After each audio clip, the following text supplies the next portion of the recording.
You're tuned in to Shake, Rattle, and Goal, the official podcast of your Springfield Thunderbirds. Osmanski, a one-timer deflected side of the goal. Alexandrov scores! Hosted by Matt Baker and Steve Forney. A show that's everything Springfield hockey, with interviews including players, coaches, and staff. The Springfield Indians repeat as the Calder Cup champions. Listen to this podcast on all major streaming platforms and wherever you download podcasts. In his first year at the helm, Kevin McDonald and Drew Bannister have the TBirds in the Calder Cup Finals. Watch the podcast on the official Shake, Rattle, and Goal YouTube page at SRG Podcast. And now, here are your hosts, Matt Baker and Steve Forney. Hello and welcome into episode number 2 of the Shake, Rattle, and Goal podcast alongside Matt Baker. I am Steve Forney, and it's a pleasure to have you listening to us today all across the 413 and really anywhere. It looks like we got viewers and listeners coming from all over the place, so we appreciate everybody joining us. Matt, how are you? Long time no talk. How's things? I'm good. How are you? I'm good. Yeah, we're at the point now. Summer's winding down. I know your school started up before mine, but here we are. School has begun for us, for me at least, and I know it's weird. Not for my kids though, so I still gotta figure out the kid thing. But kids get in the way, don't they? Yeah, it's unbelievable. No. But luckily, at this point, they're all tucked in bed, so we won't have any special guests that we don't want on this episode. So we do appreciate everyone tuning in. We have a lot to get to today. Mm-hmm. We are very excited that coming up in a little bit, we will be joined by Luke Pawlak, who is the Director of Game Presentation and Creative Services for the Thunderbirds. So all the music you hear, the sound effects during a game, everything you see up on the Jumbotron, that is all Luke's doing. And so, we talked about getting these kind of people involved in what sort of what goes on over the course of a Thunderbirds game.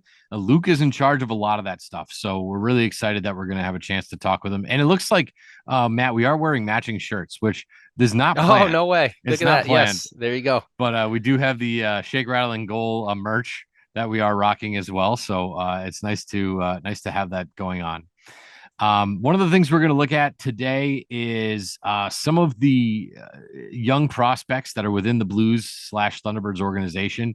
Mm-hmm. We mentioned last week that this is going to be a young team, I think. Yeah. And, when you look at sites like eliteprospects.com, and part of the minor league level is it's hard to keep track of all these things, but a place like Elite Prospects sort of has it going. And if you go to Elite Prospects and you see that they're on the Thunderbirds roster, chances are they're on the Thunderbirds roster. So we're going to go on the assumption that a lot of these young guys will be on the roster, and we're happy to talk about them as we go on throughout the course of the show today. One of the other things that we're going to talk about here, and it's something that Matt, you posted on our Facebook page. And by the way, people can check us out on Facebook. Obviously we're on YouTube, we're on Twitter as well, whatever they're calling it. I'm not going to call it X. We're on Twitter as well. But you threw out who should be the next Thunderbirds captain. Yeah. And I thought a lot of the responses were interesting, Matt. Why don't you tell us a little bit about what the people said? Yeah, well, I mean, what I thought was Pekka. And we had a lot of Pekka. We had some Bitten.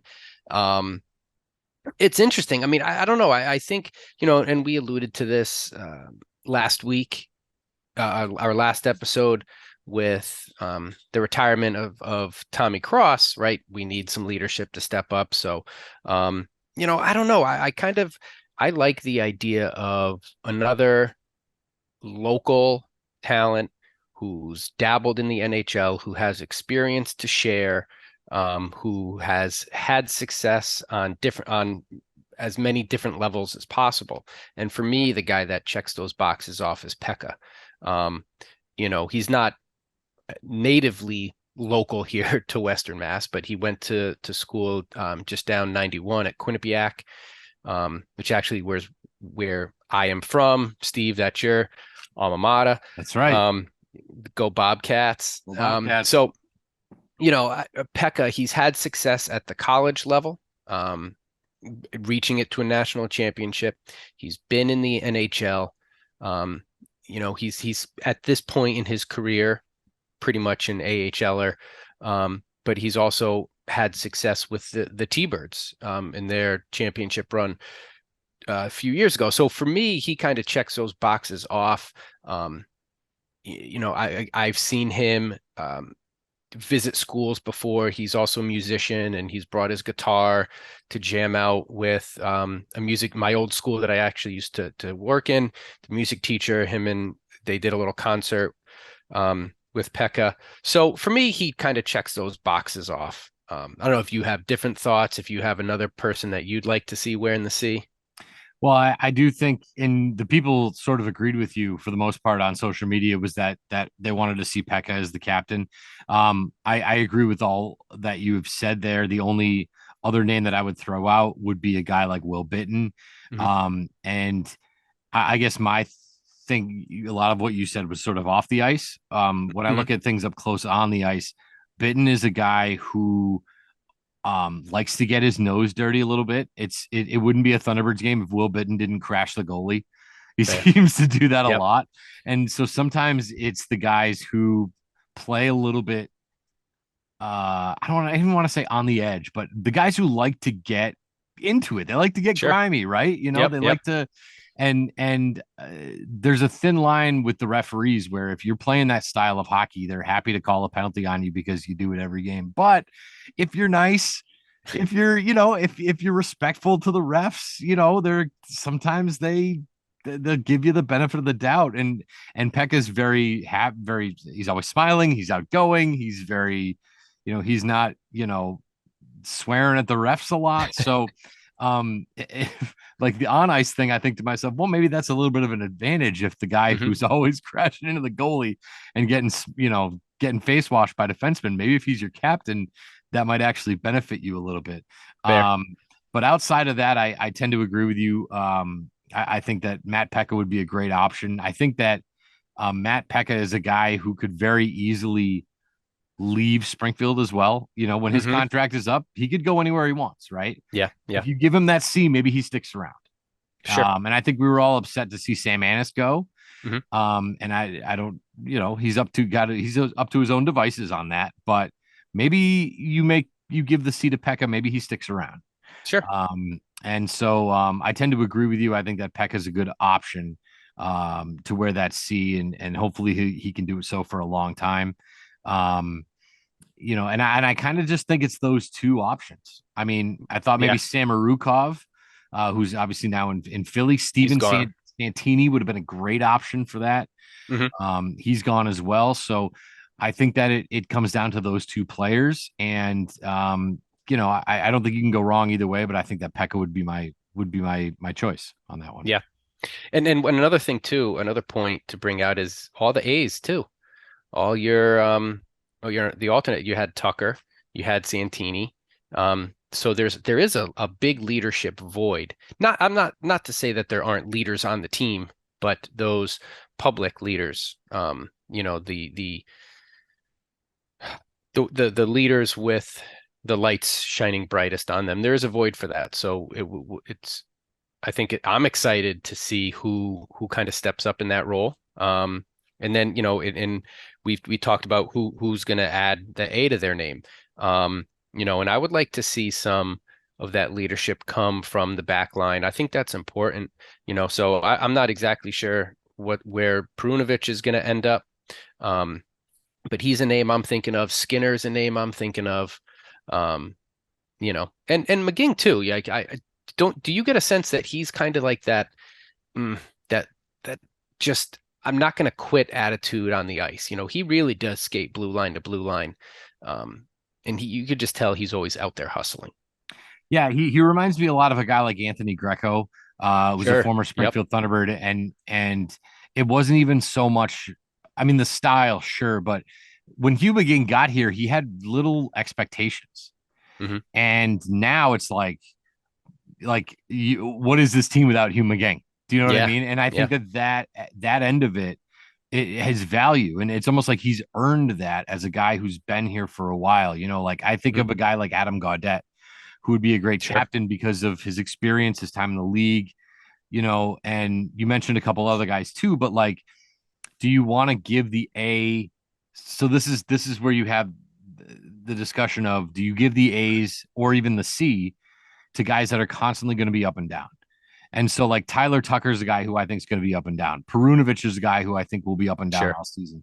We didn't even mention Nikita Alexandrov, who, again, I think fits the mold of an assistant captain.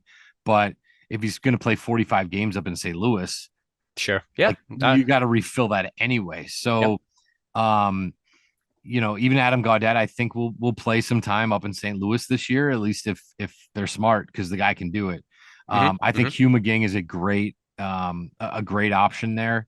Again, we mentioned Pekka and Bitten. I got to think, if one of them's the captain, the other one could use the A. Yep.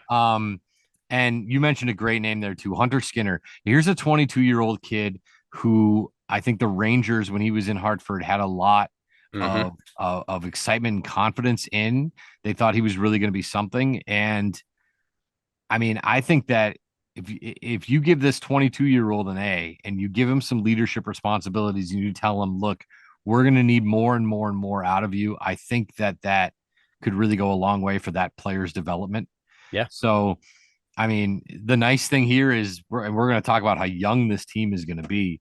The nice thing is that when we talk about leadership roles on the team, there's a handful, there's a handful of those guys that could fit that role. So, I do think Scotty P. Perunovich, I think he could do it. But again, I don't anticipating him playing more than 20 or 30 games, this season, just based on the way the waiver wires work and how St. Louis is going to be. So, but boy, I think it's a good problem to have, and I think I think it's good for Drew Bannister and the coaching staff of the Thunderbirds to sort of have that problem, but we'll see. I'm not exactly sure when those kind of announcements are made necessarily, but it's definitely something that we'll keep our eye on. I assume you got to wait for training camp to go through. You got to see what exactly St. Louis wants to do, development camp and everything else. And who knows, there might be some of these young guys that end up getting called up to St. Louis. And now you're getting sent back, a Mackenzie McEachern, who's another player. Yeah, there you go. That's a player. Very much deserve that A if he's not up in St. Louis. So, I think that's sort of on the top of people's mind, and it's fun. It's just funny when we post stuff like that on social media. And again, that's all me and Matt. We're trying to build discussion for you guys and make things interesting. But that got a lot of feedback, and I think that for the captain's sake, it was a lot of Pekka and Bitten. Yeah, I mean, I think there's something too you want sort of that fan favorite guy as well. Somebody who is going to not just rally the team, rally the fans, get your home crowd, get them riled up, which Ben does actually very well. He does that very well. He's got a big following on social media too as well. So, and his post game, if he's a first star, his post game game comments are always great. He's like a wrestler. He's like getting the fans fired up. He's in promo mode all the time. Yeah. Yeah, totally. Yeah, totally. And so is Hugh McGing. I think Hugh McGing's got a little bit of that too, that charismatic attitude of knowing what to say that's going to make the fans go bananas after a big win, So that's very interesting. So what we have coming up today is we're going to look at I don't know here. What do we have? Probably 8 or 9 guys here that we're probably going to see on the Thunderbirds roster, and sort of what we can maybe expect from them, or maybe these are players that, I personally, I follow maybe 4 or 5 different Boston Bruins accounts on social media, and they're always talking about, this kid, this Boston draft pick playing for the, Saginaw Spirit doing X, Y, and Z. And I'm like, I wouldn't know anything about these players if it wasn't for these random, Bruins Twitter accounts. And we don't really have that, we don't have a St. Louis beat writer or a St. Louis, a rabid St. Louis Blues fan tweeting out, videos of the Oshawa Generals games. And so I think that's a bit of a disservice to the minor league system, to the fans, to the people in Springfield. So we're going to kind of dive in. And again, it's not like you and I are watching the, Sioux Greyhounds. necessarily. I'm not. But we do have lives. But we've certainly done a little bit of homework on some of these guys, and we are going to dive into that a little bit here as we move along. But we do want to take a break here and talk to our friend Luke Pawlak, who is again the guy in charge of everything that you see here during the Thunderbirds games, and all the people that he is talking to over the course of a game. When I'm sitting there at center ice, I have 4 or 5 different voices going on in my headset. Luke's got like 12. And so I'm excited to talk to him about what is going on for those 3 periods while everyone else is enjoying the game. Luke is up there sweating, talking to a zillion people, trying to keep track of things to make it go smoother. So let's take a bit of a break here and talk to our buddy Luke from your Springfield Thunderbirds.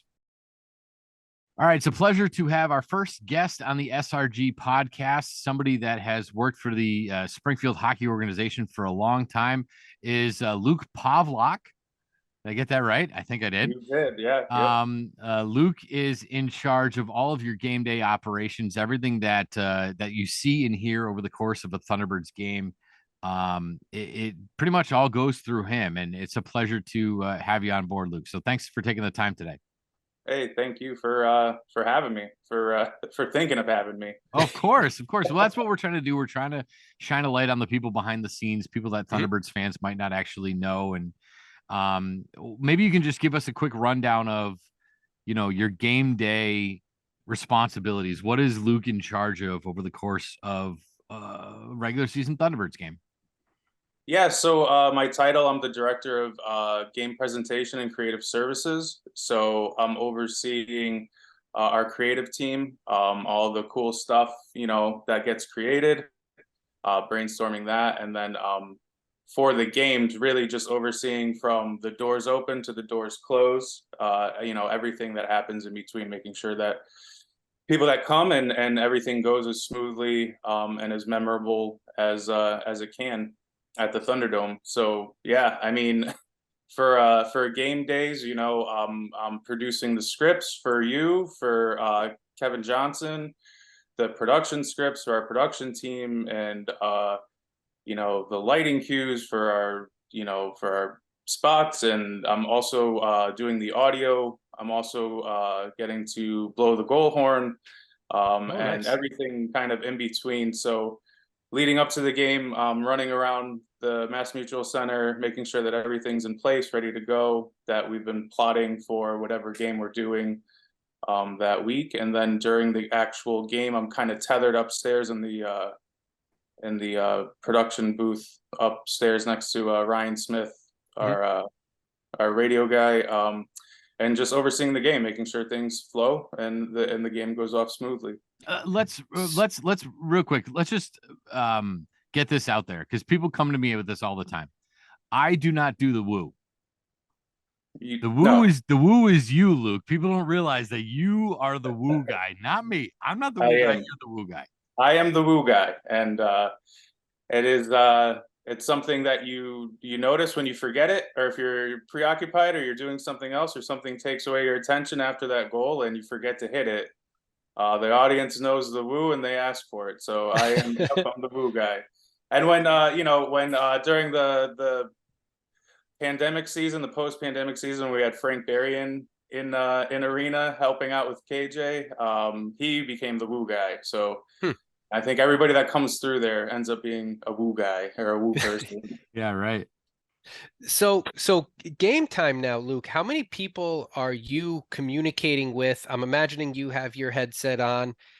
Who are you talking to? How fast is that? Are you having like 7 conversations at a time? Yes, yes, I am. Wow. So I'm wearing 2 headsets, and I have my phone in front of me. So our main production headset, I'm talking to Forney over here in our production room, our tech director, who's giving cues to the camera people, our graphics operator that's doing everything that's going on the board. I'm cueing him to put certain sponsored elements or noise meters or all the stuff that you see on the board. If we have spotlight operators, I'm talking to them. That could be upwards of 4 people. And then in the other ear, I have our walkie-talkie that I'm dealing with our front office and our intern crew and our promotions crew and anybody that's jumping on there. Sometimes the building staff, if I overhear that there's a spill or something needs to be done. And then on top of that, I'm getting texts constantly from our sales staff or from, people that just might be attending that they know I work there and want to say hi and don't realize, what else is going on. So it is, right from pregame, like I said, when I get tethered up there until the end of the night, I'm in constant communication with probably over, 15 people at the minimum. That's incredible. I mean, so I'm a fan, and you forget, like, you're going to a game to watch the game, but how much of a production it really is. That's incredible. The great insight to what you do. That's awesome. When's the last time you missed a game, Luke? I think it was when I was with the Falcons. I missed a game because of a sudden death in the family. Actually, I had to hightail it out of Springfield and get back down to New Britain. That's where I live. I commute from New Britain to Springfield every day. I've been doing that for, wow. I think we're coming on 10 years, 10 seasons in Springfield hockey for me. So I think I've only missed one. That's incredible. I don't think people realize that. Like, we talk about players staying in the lineup and being healthy and stuff. And, I try to miss as few of games as I can. But Luke, I can't imagine, again, you and I have been working together for, I don't know, 7, 8 years now. Yeah. I can't imagine them being like, well, Luke's not here, so here's so-and-so to be the fill. And I'd be like, what? Like, but even to what you're saying, like, if we have, I'm down on ice level, you're upstairs. If we have something going on and, the honor guard for the flag is not there, or the anthem singer can't be found, or somebody gets hit with a puck and I need to call security, or somebody's being unruly, you're the guy I go to. And I don't know, I say, Luke, there's a guy up here who's yelling and screaming and he needs to be removed. And then you contact, I don't know, security. I don't, I sort of dump all my stuff on you, and then you just handle it from there. Yeah, you and everybody else, it seems. Right. Which is, you know what? I mean, it's fine. It's rewarding, it gets stressful, but like I've said, I've been doing it for a while now, so it's kind of second nature. And, it's great having pros like you, Steve, and Kevin, and, Bob in production, and, all the guys that we deal with. Yeah. We've been doing it for a while, so it's good when you have that, I'll say seniority, and you kind of know how to roll with the punches and get those things done. So when you do say, hey, there's a guy screaming at the visiting penalty box, or he's trying to get his fingers in between I know who to call, you Right. can tell me, and it gets resolved super quick. So it's not just me, it's like everybody on the other ends too. I just kind of help facilitate, and we're all putting together, an awesome show. Well, we're talking with Luke Pawlak, the director of game presentation and creative services for your Springfield Thunderbirds, the guy who really kind of makes it all happen. And again, a guy I've worked with personally now for years. And I think that makes it easy too, right? It's so nice having Bob in production, a guy who hopefully we'll have on the show at some point, and Kevin Johnson, who everybody knows. I took the year off doing the Bruins, and yet it just seems like when you're working with the same people year after year after year, I think it makes that job a little bit easier. I mean, if somebody was on a headset that wasn't you at a Thunderbirds game, I would be like, what is this guy doing? What's the next step? Like, I don't know. I'd be a hot mess, I feel like. Yeah, I mean, and I think it's just the learning curve. But yeah, you're right. It's kind of like the honeymooners, we all know each other. We all know our quirks. When we're on headset, I'm sure a lot of people would like to hear that banter that we have, Yeah. That's another episode. Yeah. Right. It gets fun. But yeah, just dealing with pros like you and everybody else, like it does make I think my job, everybody's job kind of easier. So it is, but it is hectic and fun, it's sports. Yeah, right. So when it's not game day, game night, you are tasked with overseeing all the creative designs, posters. I see some Isotopes um, posters behind you. Are you kind of part of that, designing the Isotopes jerseys? Yeah, at first, yes, I was, and then we did a contest, and then we brought on an amazing graphic designer, Lucas Armstrong, who's really kind of taken us to the next level with his expertise. So it's kind of, helped me alleviate a lot off of my plate from focusing on, because when we say creative services, we're kind of an in-house marketing, production team. So I produce all the commercials for TV, all the videos for the video board, and Lucas is taken charge of all of the print and static graphics and everything Okay. else, the overall look of our campaigns and stuff. He comes up with these brilliant ideas, and we go through them and no, change this, change that, and but he's a pro. He's worked with ESPN and EA Sports and the Atlanta Hawks, so Wow. he's come. He has a great resume, and bringing him on I think 2018, 2019 was awesome. So overseeing that, thinking of creative things for social media with our social media coordinator Shay Koharski. We got that the season we parodied the "I Think You Should Leave" skit for our season dates, and got over 500,000 views on Twitter. So just trying to create fun things like that get us more attention, around the country, around the world. Is that hard for? I mean, because Matt and I are both teachers in our 30s, and you're right around the same age, and like I find it hard. I teach high school kids. Like I find it hard to keep up with what's hip, Mm. right? Like hip, what an old term, you old geezer. But like, how do you attract that new audience? How do you get 50,000 views on a social media post? And I don't think I could do it. And you talked about Shay. Is that kind of why somebody like Shay, again, young, fresh, fun? If anybody's ever met Shay, she lights up a Yeah. room. Yes, yes. Is that how important is that, having somebody there to relate to an audience that, again, you and I might not even really understand?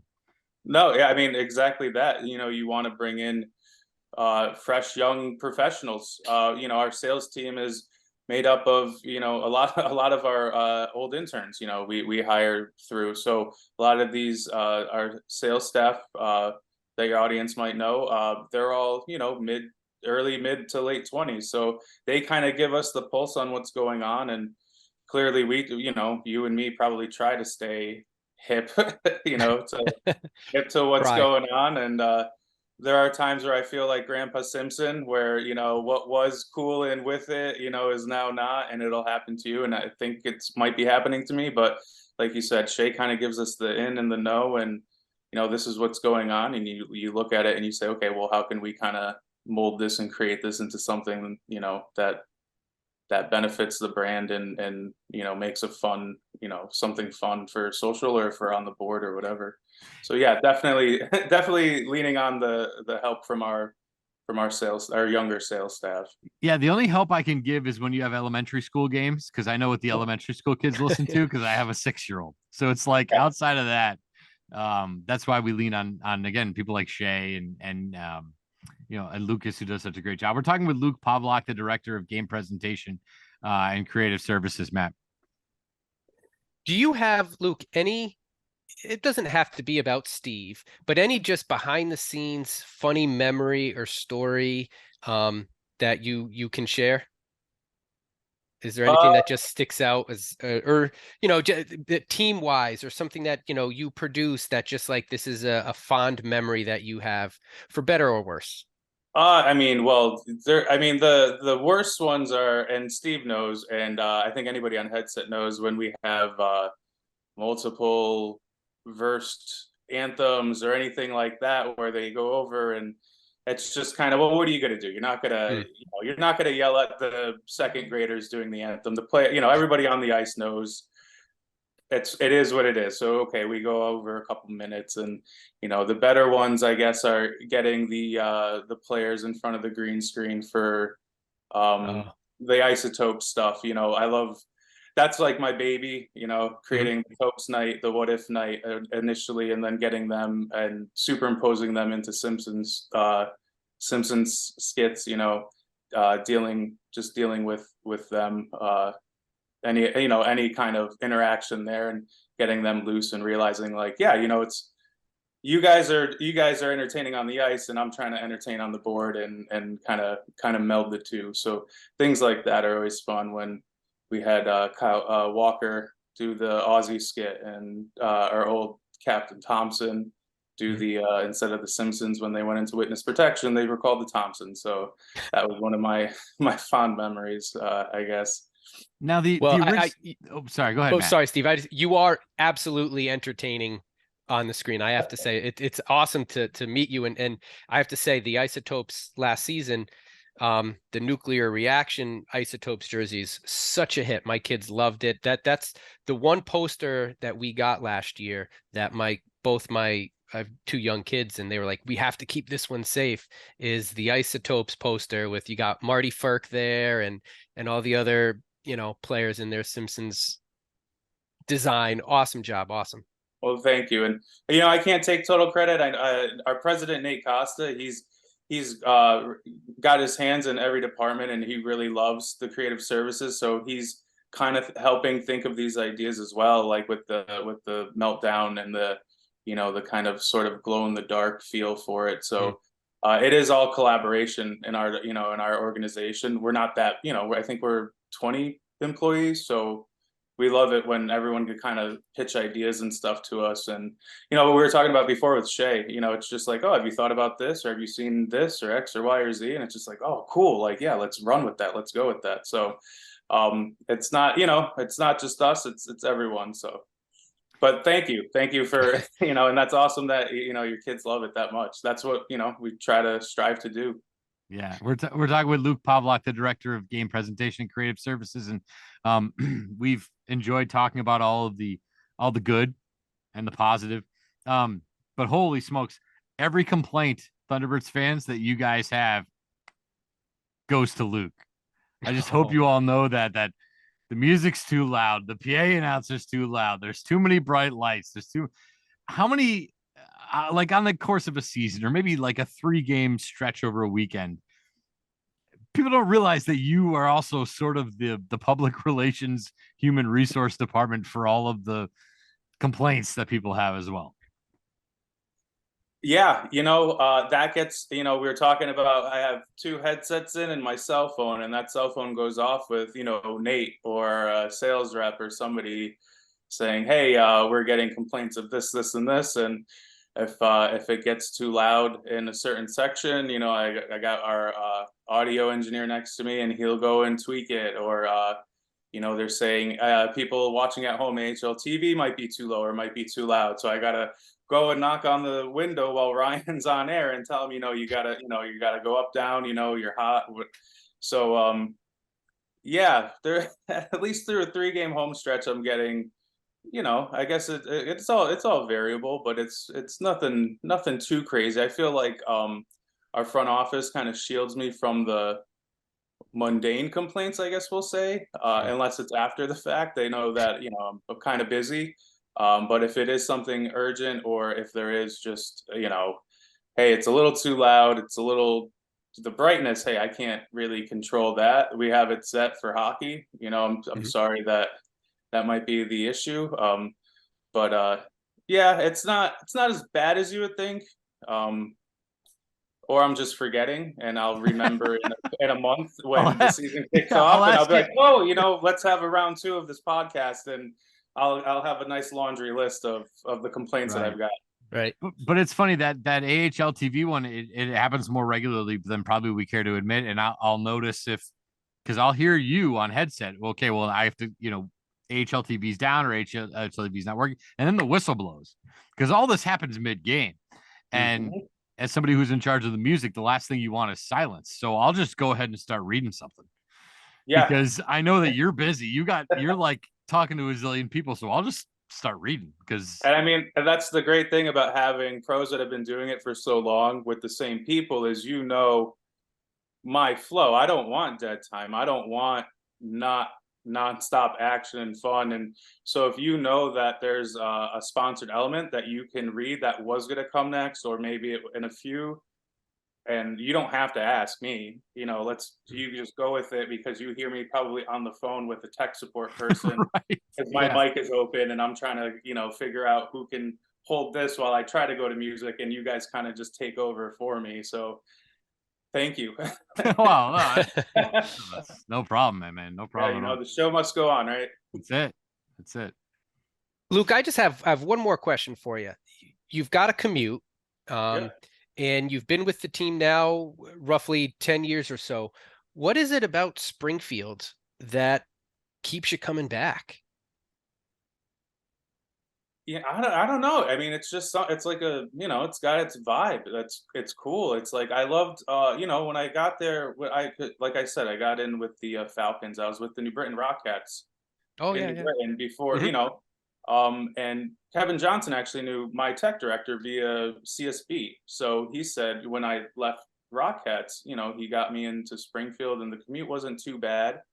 Um, it was, I think, a little bit after the tornado, right? That Yeah, came yep. through, the hurricane. So being from kind of as it's, I'm not from there, but seeing the progression, you feel proud. I feel proud that I work in Springfield and that I have that commute and that I can go up there and help entertain people with hockey and stuff. And it's just it's a fun, it's a fun city. There's more than you think to do in downtown Springfield, Mm. and it's just kind of become my second home now. And it's like like a silently rewarding job. You're kind of like me. Like there's a night where I'll crush it, and there's a night where you're crush it, and regardless of what happens on the ice, we drive home going, man, I had a good night. I had a good Yeah. night tonight, right? Like it's Yeah, you know absolutely. It's like with everything that we can control, it's not on the ice, Mm. right. unless it's like an anthem group or a dance group or a t-shirt toss, like sure, but the actual play on the ice, that's out of our hands. So the best is even on a loss, you see kids walking out with a smile, or I can overhear people, below my booth, laughing at the skits, or just, the chatter that you hear. And then post game, when I finally get back downstairs, just seeing Nate and the sales team, and just them with their smiles telling me about, oh, this person's first game, they loved it so much. They're on the fan cam, you got that birthday up, like, oh, it was awesome. So like that's rewarding, and there's a pride there too. Definitely, like letting making memories, right? Kind of Mm. cliche, but that's what we're doing. That's what we're in the business of. That's it. Yep. Yep. No. Well, Luke, we really appreciate you taking the time with us today. This is fascinating. I think I feel like we could go for hours talking about what you do. And again, I probably speak for Matt. Like you said, making memories, making kids. Isn't what it's all about is the kids. Like making these Absolutely, kids yeah. happy and wanting to come back to another game. That's how you grow the sport. You grow your ticket revenue, and that's how that's the cog in the wheel that makes it go. Yeah. And I think I think I take you for granted because, like I said, if there was no Luke, I'd be lost down there in the booth. So we really appreciate you taking the time, and thank you so much for joining us. Well, yeah, thank you guys for thinking of me, and wanting to know a little bit of more what I do. So thank you. Thank you, Luke. It was a pleasure getting to meet you. Thanks guys. All right, that is our friend Luke Pawlak, the director of game presentation and creative services for the Springfield Thunderbirds. We really appreciate him taking time to speak to us. A lot of good stuff in there, and again, it's these are the kind of people that we want to shed light on. I mean, we're going to talk to people that you may or may not have seen or know.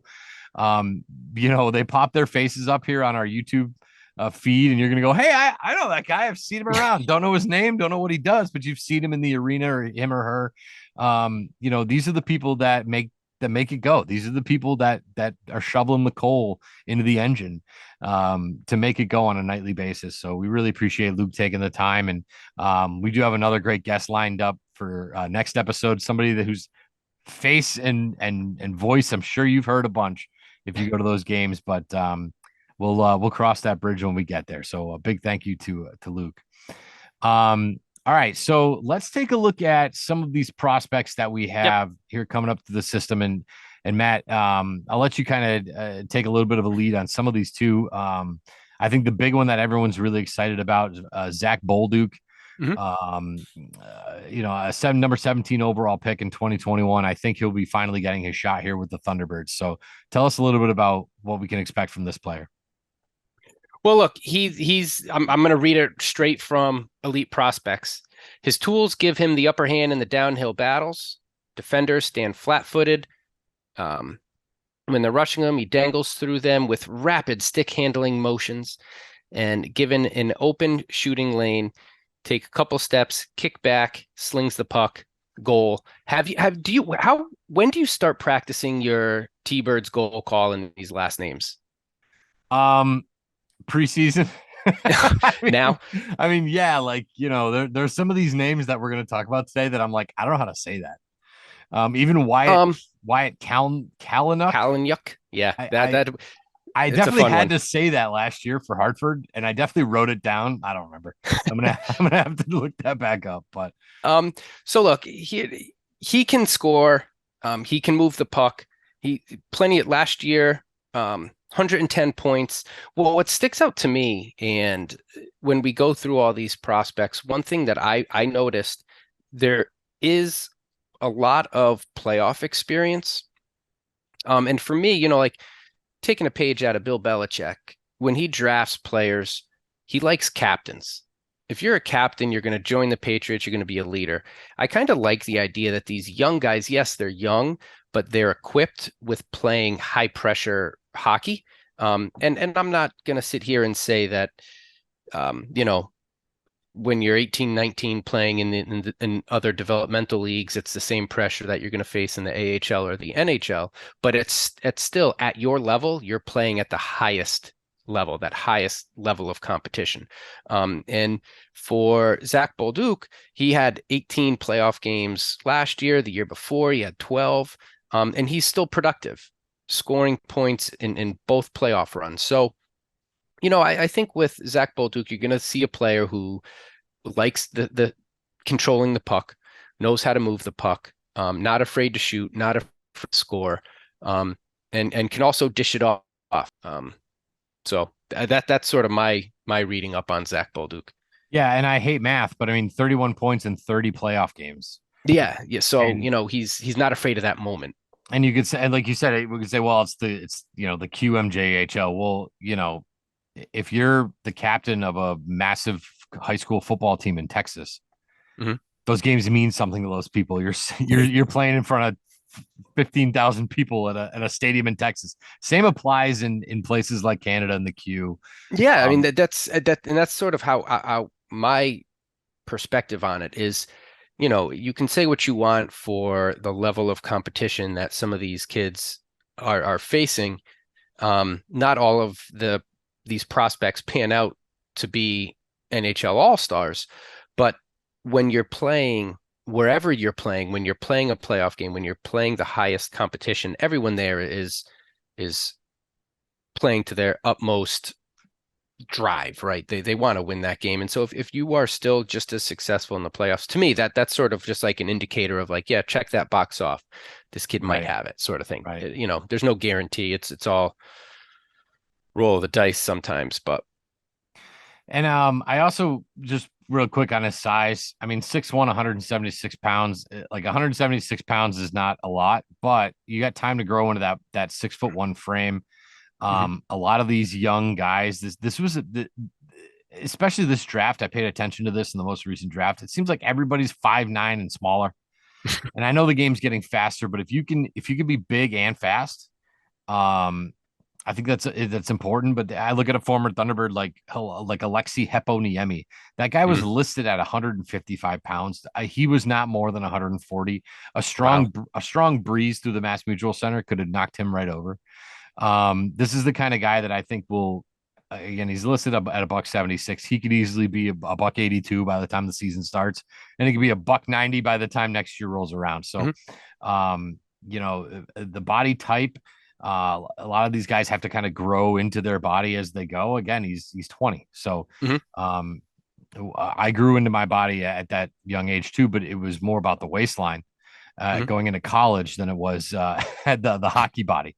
So I think that St. Louis has high hopes for Zach Bolduc. I think the Thunderbirds would be really excited to have him. And based on his numbers, it seems like a confident kid, and I Mhm. think that's going to go a long way. He could be a real player this year for this team. Sure.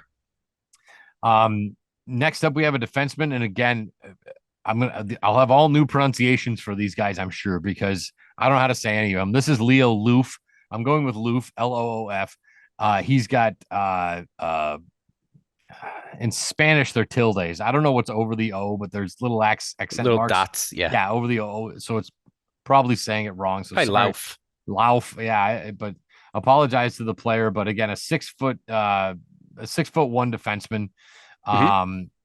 He was among the best players for Fjarsted. He was selected the league's best defenseman out there in Switzerland. A guy who I'm sorry, Sweden. A guy who is again a bigger defenseman. He's not one of these Torrey Krugs 5'8", 5'9s, but yet is still having a successful offensive career so far at such a young age. So, Mhm. this For is him too, would like to highlight he's sitting at plus 22, his plus minus from last year. So as a defender, you don't have all the goals that, let's say, a Zach Bolduc is going to score, right? But when you're up there in the 20s, you're playing sound defense. You're in tandem with your defensive partner there, and you're getting the job done. You're not there to light the lamp all the time as a defender, but holding your own and playing your assignments at plus 22, that's telling me he's able to do that. Yeah, and as we move along here, you're going to see a nice mix because Perunovic more offensive minded, Tyler Mhm. Tucker more defensive minded, Mhm. and I think we're going to see a lot of this sort of balance as we move along. And not to skip over Leo, but Marc-Andre Gaudet, another kid here, 19 years old, 6'3". He had 35 points in 35 games. So you mentioned the points, but he's also 6'3" and he was a plus 27. So it's like, Mhm. so you can have your offensive guys and your defensive guys, or you can have guys like this guy. And again, we're not going off of film necessarily because we're not Right. Yeah. watching, we're not watching the Kalamazoo Wings, but when you're 6'3" and you're averaging a point per game and you're a plus 27 as a defenseman, again, 9 points in 14 playoff games last season. And you're 19. And you're You're 19. One thing I actually was reading a little bit about Marc-Andre Gaudet, not Adam Gaudet, Former Marc-Andre Gaudet. Yeah. right. It almost, how his little bio was kind of written up. It sounded like he's almost got that Ferky one-timer shot. More from the point, obviously.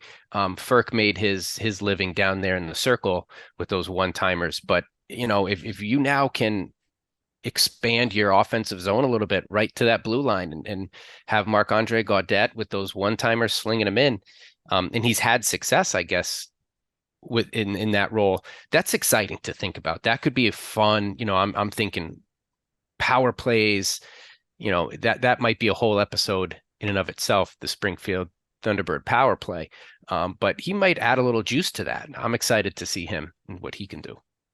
Well, and even just the threat of it, like that's a big thing too, is when you have a threat of a defenseman to rip one-timers on a power play, that really opens up the rest of your power play unit. That's going to have to draw the forwards that are defending the penalty kill out toward you, which is going to open way more passing lanes. And so even if he's not necessarily the focal point of the power play, just his threat of being out there is what's going to open up the lanes for the other four guys on the ice. So, I couldn't agree with you more. I think that this particular player, again, these guys are young, but this is the kind of guy that could really make a difference on the back end in terms of point production. From what I hear, he's really good at moving the puck up the ice as well. So when you're talking about breaking the puck out of your own zone, you're talking about neutral zone transition. This is going to be a guy that I think is going to really help with all that. And again, he's raw, so it's going to take a lot from the coaching staff. But even a guy like Matt Kessel, I think, is the kind of player that can look at Marc-Andre Gaudette and say, "Look, let's sort of refine your game a little bit and let's work on this." And Matt Kessel's a guy whose name we haven't mentioned, but he's another guy who I think is going to have to take a step up in terms of leadership this year. Not to go absolutely for him, absolutely. Especially on that back end, and especially if Tyler Tucker's not there. Because if Tyler Tucker's not there, it's going to be a young group on the back end. I have a player that I sort of fell in love with, figuratively. But Zach Dean is a forward, and I think we're going to talk a lot about the Zachs because we got Zach Bolduc, now we got Zach Dean. He came over in the Ivan Barbashev trade that the St. Louis Blues made. 70 points in 50 games in the queue. Built solid, good in his own end, can win faceoffs, can work in transition. I mean, not to put too much expectations on it, but the David Krejci, Patrice Bergeron, like play both end of the ice, played 90 feet, I really think that this is a player that, again, with a little bit of seasoning is going to, that transition from juniors to the pros. Sometimes it takes guys a long time. I don't think it's going to take Zach Dean long. Interesting. All right. Yeah, that's, I mean, he is an exciting player to think about. And again, I'm even in prepping for this episode, like, these are not going to be necessarily your frontliners, and locked in every starting lineup. But when these guys get their opportunity, the talent and the skill is there for hope, and hopefully they can make the best of it. Yeah, he's and I think based on the trade that the Blues made, I think they have high expectations for him. I mean, not that he's going to blow everybody away this year as a 20-year-old, but when you look down the line, again, from elite prospects, it plays at a breakneck pace, stacking his skill as a handler and a passer on top of his skating ability to make plays without a moment's hesitation. Of course, elite prospects is so good with their words. I'm such a word nerd. It's like beautiful. It's like put music to these descriptions that they put in for people. But a great passer and can play at both ends of the ice. Did play with Canada at the World Juniors. So, there's a player that I think I sort of have circled to be a nice little player here for the Thunderbirds this season. Before we get to one of my favorite names that we have here, I want to talk a little bit about Tanner Dickinson. Here's a guy who was supposed to be with the Thunderbirds last year. He broke his femur. He had to have 2 surgeries. He missed all of last season. He almost had his career ended with this injury. And he's a player that during the development camp, the Blues staff had mentioned, like, wow, like, I can't believe the progress this kid's made. Like, from where he was and what he dealt with and not playing for a year and a half, the fact that he's where he is incredible. And I think that's the kind of thing that would be a nice boost for this organization top to bottom. Yeah, I mean, it's sad. It's scary to think of the injury that he had, but just his ability to stick to it, come back. I mean, I that speaks for me. I don't know if you can tell, but I am into the character of a player, and you can just tell a player coming back from stuff like that. The character is there. Well, and you think about the difficulties of playing in an AHL for an AHL team, like we mentioned, the travel, and you're tired and it's been a long week, and you're and a guy like that's like, please, I've seen so much worse. I've done so much worse. This doesn't affect me at all. Let's lace them up and go. Yeah, I like it. So I think he's going to have a nice little season here, Tanner Dickinson. It might take him a little while to get going. Again, he hasn't played in a year and a half, but I feel like once you get him going, I think he's going to be legit. By far my favorite name. I can't wait to say this a whole bunch of times. Jeremy Biakabatuka. Love it. Now, love it. If you remember Tim Biakabatuka, he was a running back at Michigan. Mhm. Played for the was it the Carolina Panthers? I Panthers. think. Yes. Yep. Carolina Panthers. Tish Timmy Mang, B. yeah, Tish Manga Bianca Batuka, from the Congo. I have to assume that so Tim Bianca Batuka migrated to Canada when he was 4. And Mhm. so when you migrate to Canada, guess what? Your kid's gonna play hockey. And I gotta assume that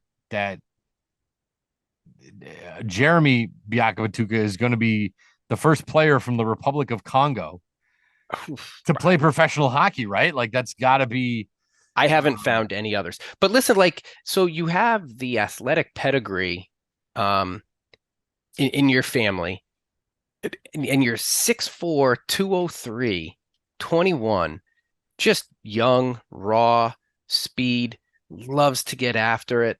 I'm excited to see what he can do. I'm hoping he gets chances to play often, because I'm excited for what he can do. Just, I mean, and reading about him, he loves defense, and reading and knowing that he's got that athletic pedigree in his family, a football player. You bring that. I'm picturing bringing that mentality to the ice.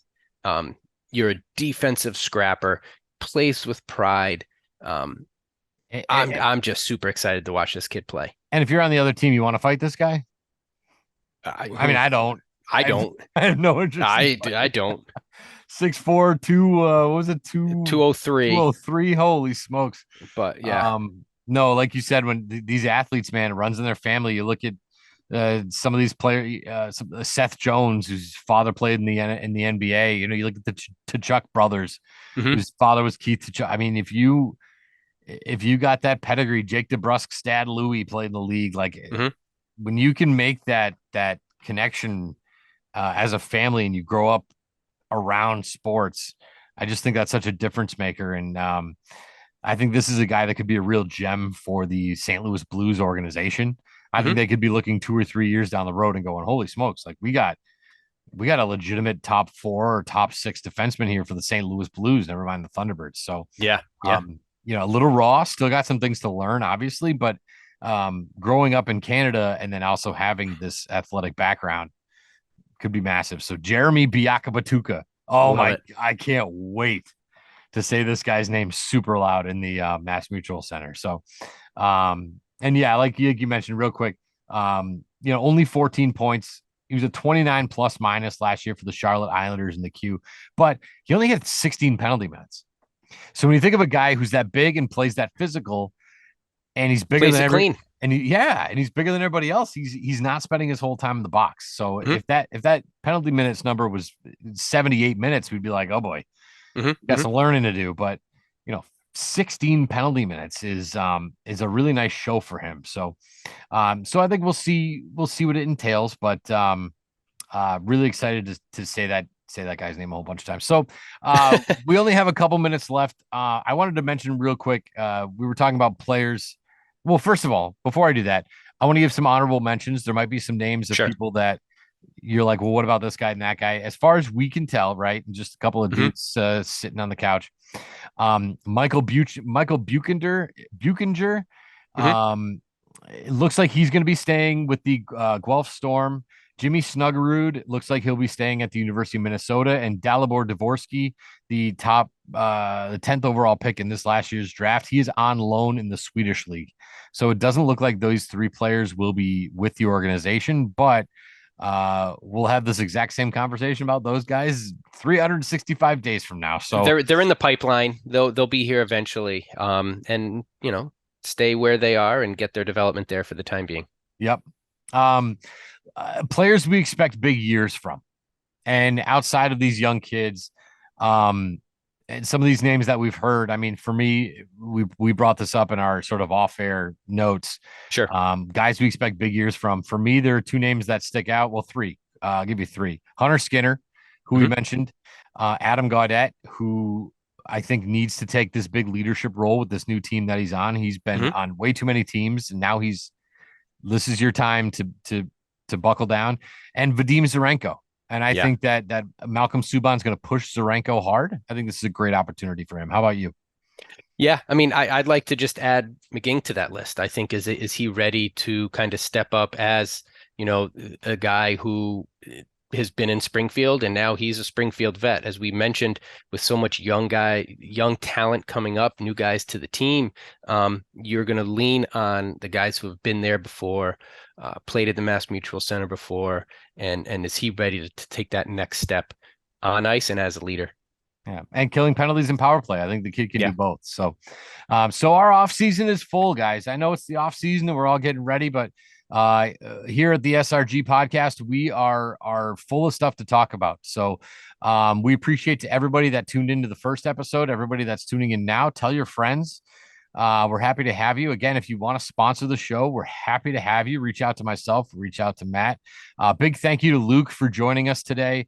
Is a great guy, and I'm a guy I've been working with for almost a decade now, and he's an absolute pleasure. So we really appreciate him coming on. And again, we're going to do this every week if we can. So make sure you subscribe to our YouTube channel, subscribe to our Spotify. Again, anywhere else that you get your podcast, feel free to subscribe and tell your friends. And Matt, this is a blast. I mean, I know we're buddies. People don't realize we do this like on a Saturday by the pool. Yes, like our wives are like, "Will you guys shut up already?" We're like, "Yeah, no. Go play with the kids." And we're like, "No, let's talk some more hockey." Yeah, that's kind of how this whole thing started. So I'm happy to be here, Steve. I'm grateful and thankful that I'm able to, hop on board here with you, and bring as much information and knowledge and enjoyment to the Springfield Thunderbirds fans. Yeah. So, listeners, thank you for listening. Thank you for tuning in. Luke, thanks for joining us this episode. And let's go TBirds. Yeah, let's go TBirds. So, Matt, take it easy. Thanks, everybody. And we'll talk next week.